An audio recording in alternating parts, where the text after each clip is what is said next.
श्री ज्ञानदेव तुकाराम विचारसागर प्रथम तरंग यामध्ये आपण समाधी वर्णन पाहत होतो। 11 नंबर पानावरची टिप्पणी 33 नंबर टिप्पणी आपली चालू होती। आपण अंतरंग साधनांचा विचार करत असताना श्रवण मनन निधिध्यासन याच्या व्याख्या पाहिलेल्या आहेत। श्रवण कशाला म्हणतात? तात्पर्य निश्चय को श्रवण कहे है। मनन कशाला म्हणतात? जीव ब्रह्माची अभेद आणि जीव ब्रह्माची भेदबाधक युक्ती यांच्या सततच्या चिंतनाला मनन म्हटलं गेलेलं आहे। निधिध्यासनाची व्याख्या पाहत असताना अनात्माकार वृत्तीला आत्माकार बनवणं याला निधिध्यासन असं म्हटलं गेलेलं आहे। निधिध्यासनाची परिपक्व अवस्था म्हणजे समाधी। समाधीचा एक अर्थ पाठीमागे मी आपल्याला सांगितला होता, सम अधिक धी बरोबर समाधी। सम नाम ब्रह्म धी नाम बुद्धी।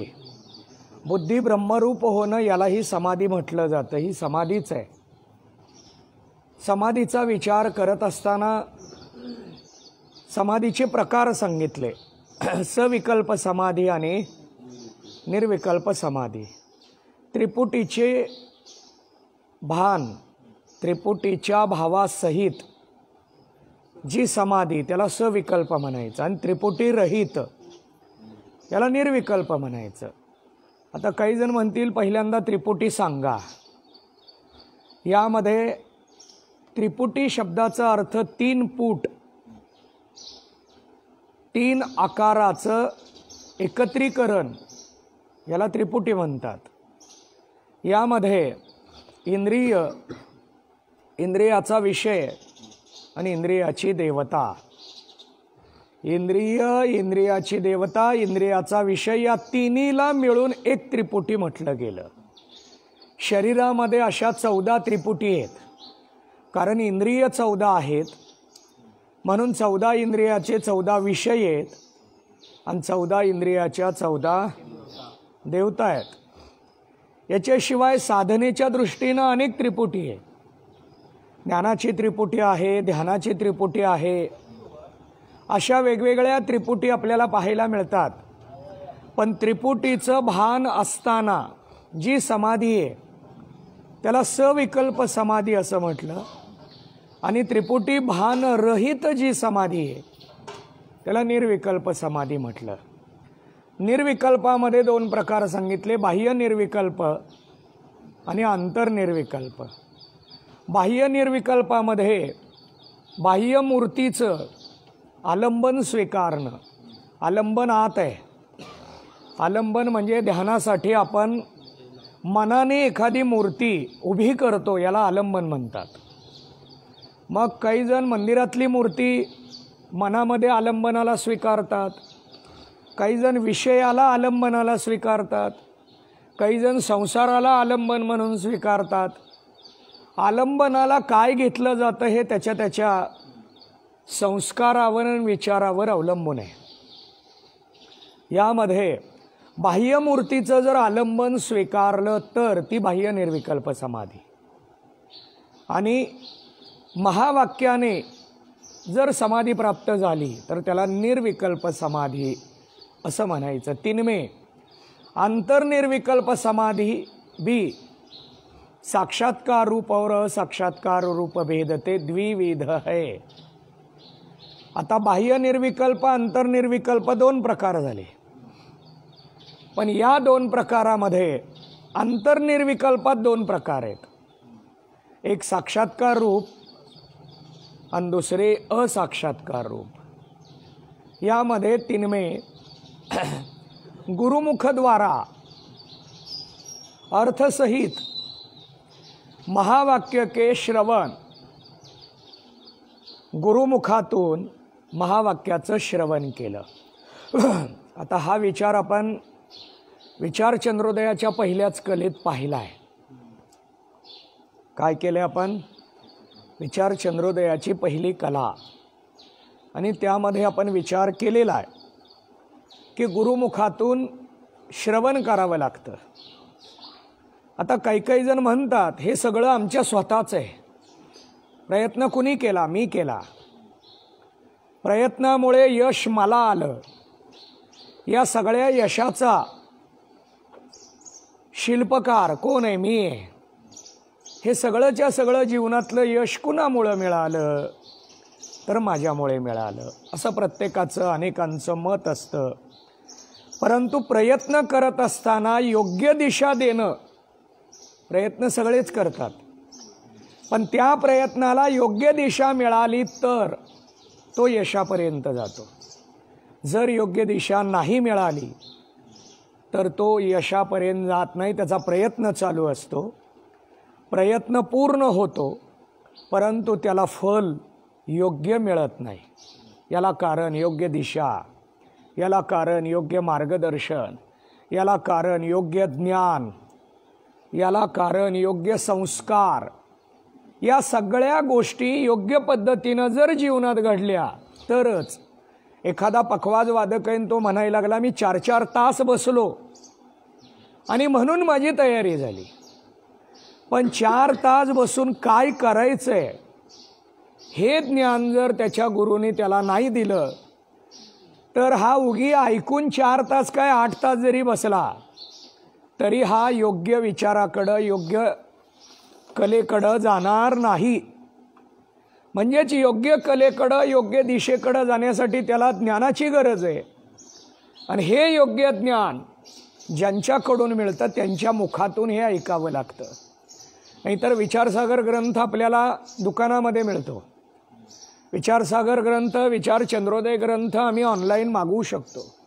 तो ऑनलाईन मागवला, घरी बसून आपण वाचू लागलो.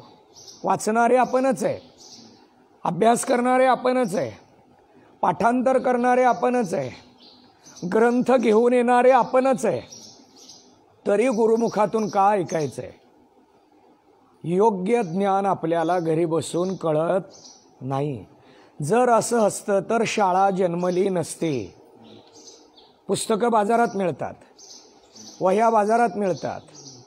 दररोज ओझं घेऊन शाळेला विद्यार्थ्याला जायचं आहे. दररोज ते ओझं उघडून पसारा मांडून विद्यार्थ्यालाच बसायचं आहे. दररोज त्या पुस्तकाचा अभ्यास यालाच करायचं आहे. पण तरीसुद्धा शाळा कशासाठी आहे? ते पुस्तक कसं वाचावं? आता काही जण म्हणतील कसं वाचावं हे 10-10 वर्ष कळत नाही, 10वीपर्यंत का जावं? 10-10 वर्ष कळत नाही का त्याला पुस्तक कसं वाचावं? 10वीपर्यंत सोडून द्या, डॉक्टरेटपर्यंत सुद्धा मार्गदर्शनच घ्यावं लागतं. आपण PhD मिळवली, डॉक्टरेट झालो, तिथपर्यंत सुद्धा मार्गदर्शनाची, ज्ञानाची गरज आहे. का गरज आहे? आपण कितीही इयत्ता पूर्ण करत प्रयत्न केला तरी त्या प्रयत्नाला दिशा देणं हे गुरूंचं काम आहे. आणि म्हणून गुरुमुखातून हा शब्द इथला महत्त्वाचा आहे.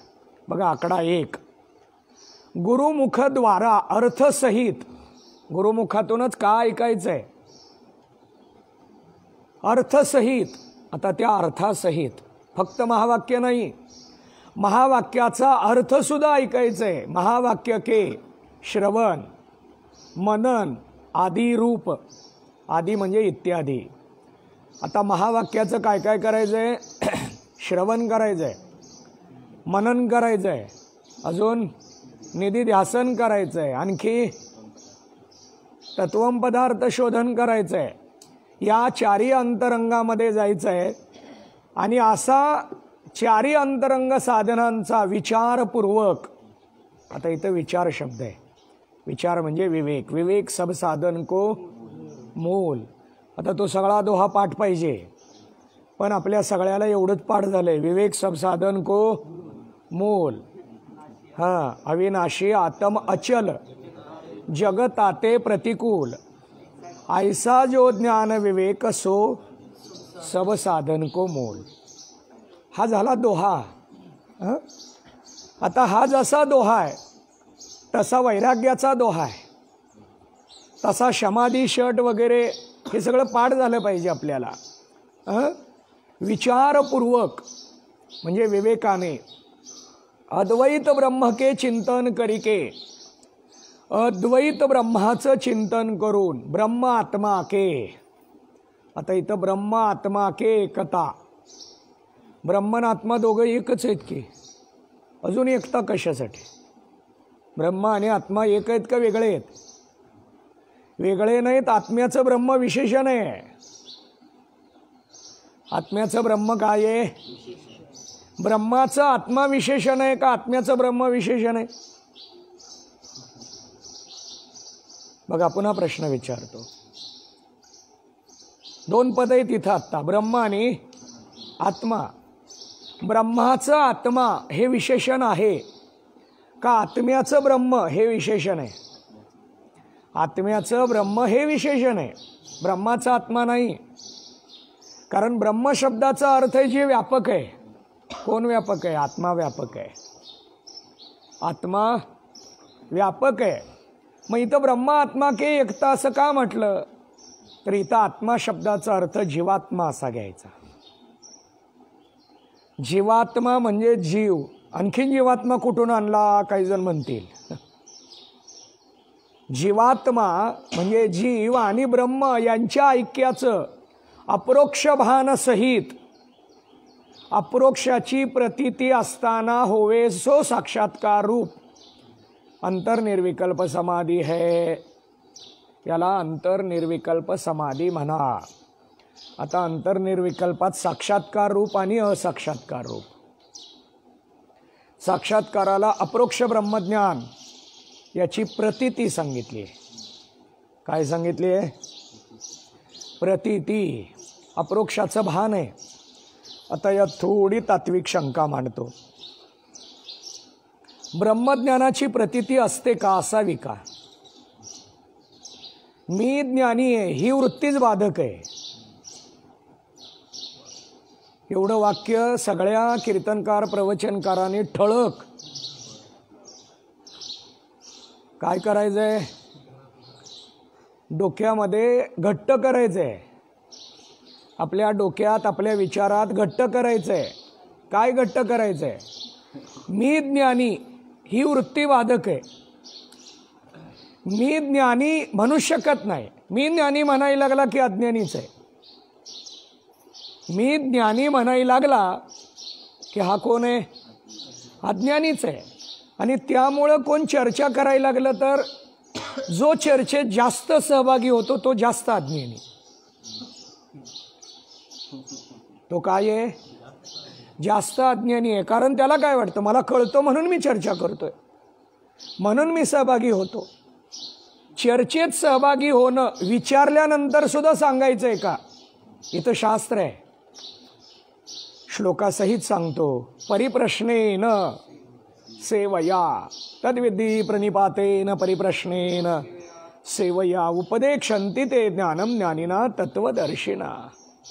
बघा या श्लोकामध्ये परिप्रश्न म्हणजे काय? विचारायचं आहे. आता पुढं शास्त्र आहे. विचारल्यानंतर सुद्धा सांगायचं का? काय सांगायचं आणि काय सांगू नये याला शास्त्र आहे. आत्ता मी तिकडे जात नाही कारण मला ही टिप्पणी पूर्ण करायची आहे. यामध्ये आपण काय विचार करतोय? मी ज्ञानी ही वृत्ती सुद्धा मावळली पाहिजे. मी ज्ञानी आहे, मी ज्ञानी आहे, मला कळतं, मी ज्ञानी आहे. आत्ता मी ज्ञानी आहे या विचारात तर आम्ही थांबत नाही. याच्या पुढे मी महाराज आहे, मी महाराज आहे. त्यामुळं आता याच्या पुढे सगळा समाज. जाऊ द्या, जास्त बाहेर नको जायला आपल्याला. पण अपरोक्ष भान सहित हा विचार आपला चालू आहे. एकता के अपरोक्ष भान. अपरोक्ष ब्रह्मज्ञानाची प्रतीती सो साक्षात्कार रूप अंतर्निर्विकल्प समाधी है. विचारपूर्वक. आता इथं आकडा 2 मध्ये विचारपूर्वक आले.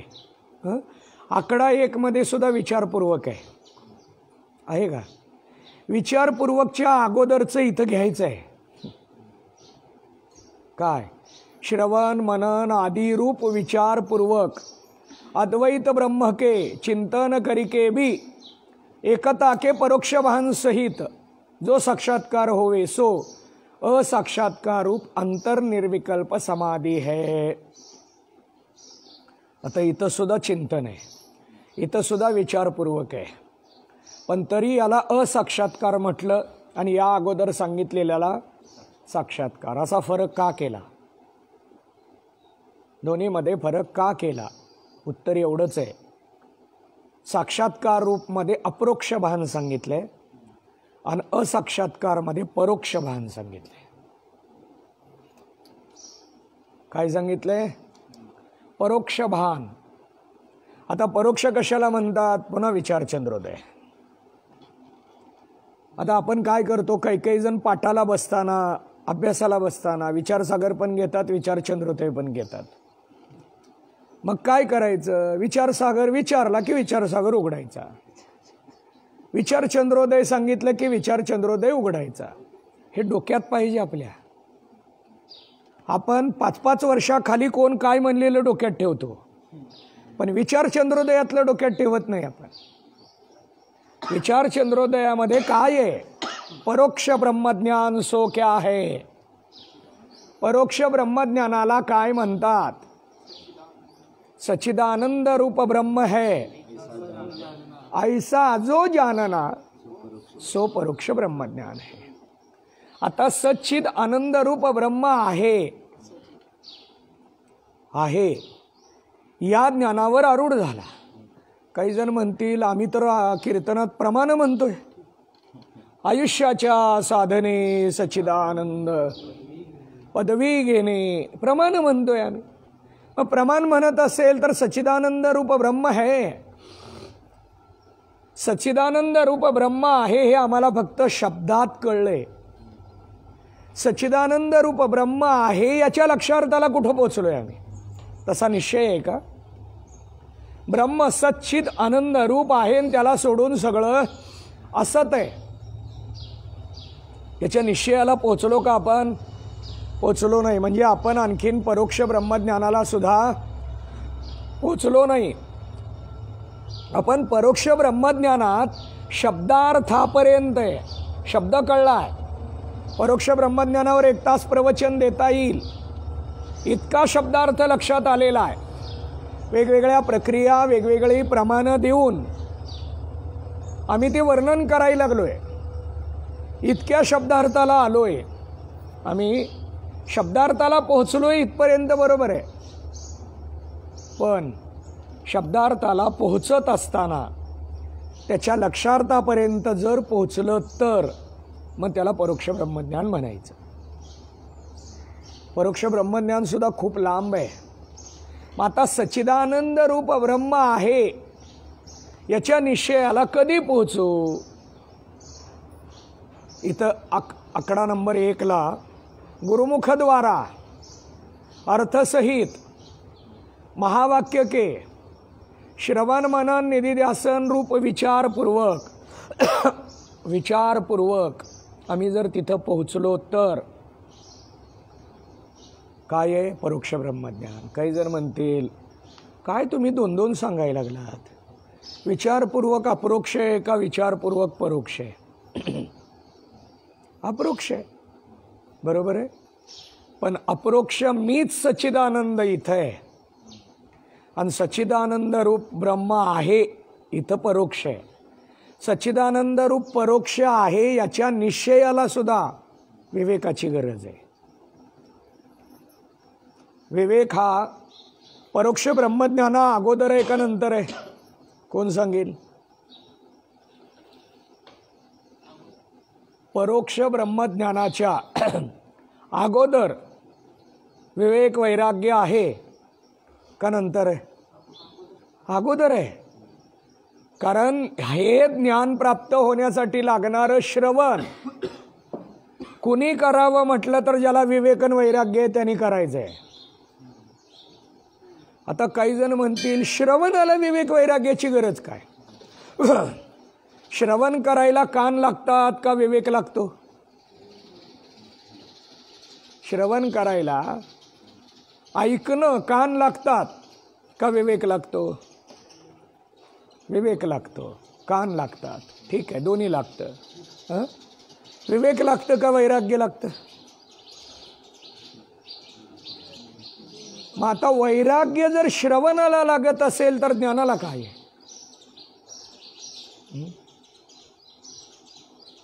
श्रवणाला जर वैराग्य लागत असेल तर ज्ञानाला काय आहे? चला ठीक आहे, श्रवण करण्यासाठी विवेक वैराग्याची गरज काय? महत्वाचं चिंतन मांडतो. विवेक वैराग्य असल्याशिवाय गुरुमुखातल्या वचनावर परम विश्वास होत नाही, हे त्याचं मूळ लक्षण आहे. आम्ही ऐकतो पण परिणाम का होत नाही याला कारण परम विश्वास नाही. आमचा विश्वासच बसत नाही त्या वचनावर. का बसत नाही? विवेक नाही, वैराग्य नाही, क्षमादिषड संपत्ती नाही. आणि म्हणून आमचा श्रवणातल्या वचनावर वाक्यावर विश्वास बसत नाही. विश्वास नाही बसला की परोक्ष ब्रह्मज्ञान सुद्धा नाही. आम्ही लांब जातो. मग परोक्ष ब्रह्मज्ञान नाही तर मग अपरोक्ष नाहीच नाही, खूप लांब राहणार आहे. चला ठीक आहे, असाक्षात्कार रूप अंतर्निर्विकल्प समाधी है. त्याला काय म्हणतात? अंतर्निर्विकल्प समाधी. तिनमें असाक्षात्कार रूप जो है. आता याच्यामध्ये असाक्षात्कार रूप जी समाधि है, सो साक्षात्कार रूप समाधि का साधन है. आता खूप सुंदर चिंतन आहे बघा. साक्षात्कार रूप समाधी आणि असाक्षात्कार रूप किती झाले? दोन आहेत. एक साक्षात्कार रूप आहे आणि दुसरी असाक्षात्कार रूप आहे. मग साक्षात्कार रूप जी आहे तिचं साधन असाक्षात्कार रूप. असाक्षात्कार हे साक्षात्कार रूप समाधीचं साधन ठरतं. हे काय आहे? साधन आहे. या साधनाचा विचार करत असताना जो असाक्षात्काराला पोहोचला तो साक्षात्काराला पोहोचणार आहे. जो पती आहे त्यालाच पिता होता येणार आहे. तसं जो असाक्षात्काराला पोहोचला तो साक्षात्काराला पोहोचणार आहे. आणि म्हणून महाराज सांगतात, याते ताका निधी ध्यासन में अंतर्भाव हे पृथक साधन नाही. आता म्हणून हे काय सांगितलं इथं? पृथक साधन नाही, वेगळं साधन नाही.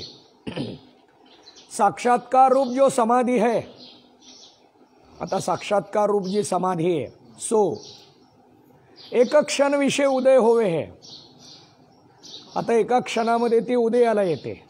और द्वितीय क्षण विषय स्थित होय के ती दुसऱ्या क्षणाला स्थिर होते. स्थिर झाल्यानंतर आवरण के नाश का प्रारंभ करे है. पहिल्या क्षणाला ती निर्माण होते. निर्माण झाली की ती दुसऱ्या क्षणाला आवरण भंगाला प्रारंभ करते. और तृतीय क्षण विषय आवरण का नाश होवे है, ताते जीवनमुक्ती होवे है. त्याला जीवनमुक्ती म्हणा. बघा काय लक्षण आहे.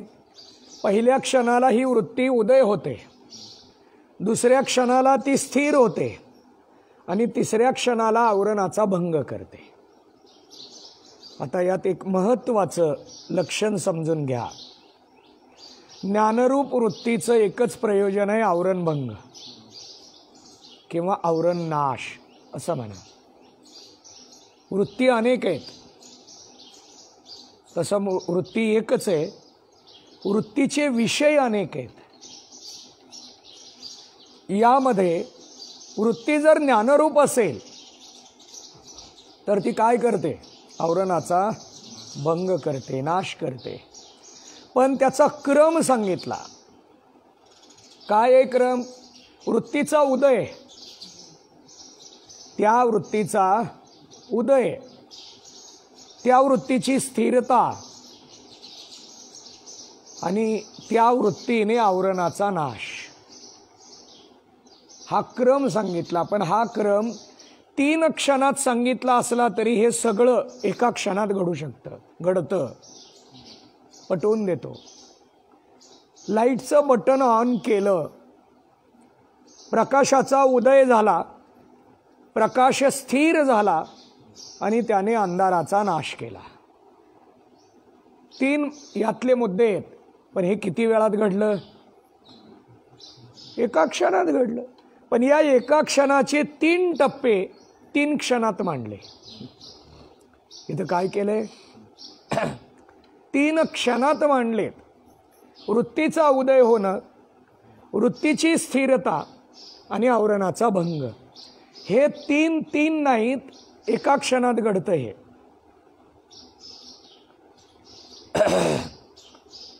ताते जीवनमुक्ती होवे, याला तुम्ही काय म्हणा? जीवनमुक्ती. हा जीवनमुक्त आहे कोण? ज्याच्या आवरणाचा नाश झाला. तुम्ही म्हणाल आवरणाचा नाश झाला, पण अज्ञानाचा नाश कुठं सांगितलं हो? मग अज्ञानाचा नाश झाल्यानंतर जीवनमुक्त का आवरणाचा नाश झाल्यानंतर जीवनमुक्त?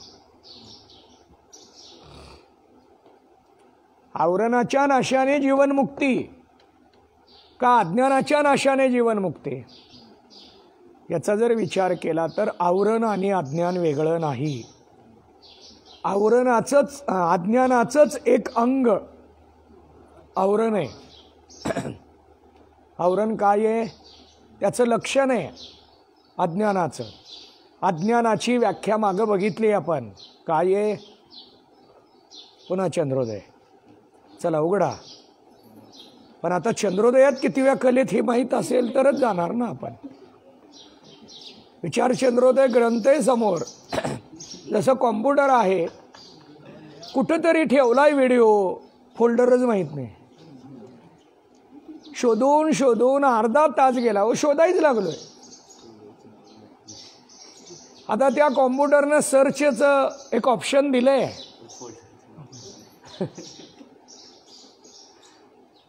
तसंच आहे आपलं.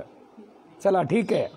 बघा, विक्षेप शक्तीवाला, आवरण शक्तीवाला, भावरूप, अनादी, अनिर्वचनीय, हे 5 अंग ज्याचे आहेत त्याला काय म्हणतात? अज्ञान. आता हे ज्याला माहीत नाही त्याला काय म्हणायचं? अज्ञानच ज्याला माहीत नाही असा अर्थ याचा. घन अज्ञानी. कोणता अज्ञानी? गाढ झोपला तसा हा गाढ अज्ञानात आहे. तरी वाटतं मी महाराज आहे. तरी काय वाटतं आपल्याला? मी महाराज आहे. चला जाऊ द्या. माझं चिंतन काय चालू आहे? 5 अंग आहेत. या 5 अंगात एक आहे आवरण. आवरणाचा नाश. आता यात पुन्हा चंद्रोदय. म्हणून मी खूप जणांना खूप वेळा सांगितलं, चंद्रोदय पक्का झाला की पुढचे ग्रंथ श्रवणाला खूप सोपं होतं. मग तो पक्का करायचा म्हणजे काय करायचा? जसा मोबाईल 24 तास हातात असतो तसा विचार चंद्रोदय हातात पाहिजे. विचार चंद्रोदय हातातून पुन्हा डोक्यात आला पाहिजे. मग डोक्यातून कृतीत आला पाहिजे. चला ठीक आहे. आवरणाचे प्रकार किती? 2 प्रकार. हा, असत्वापादक आणि आभानापादक.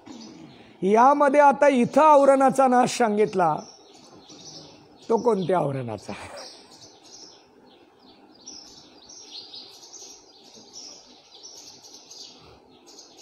चला ठीक आहे.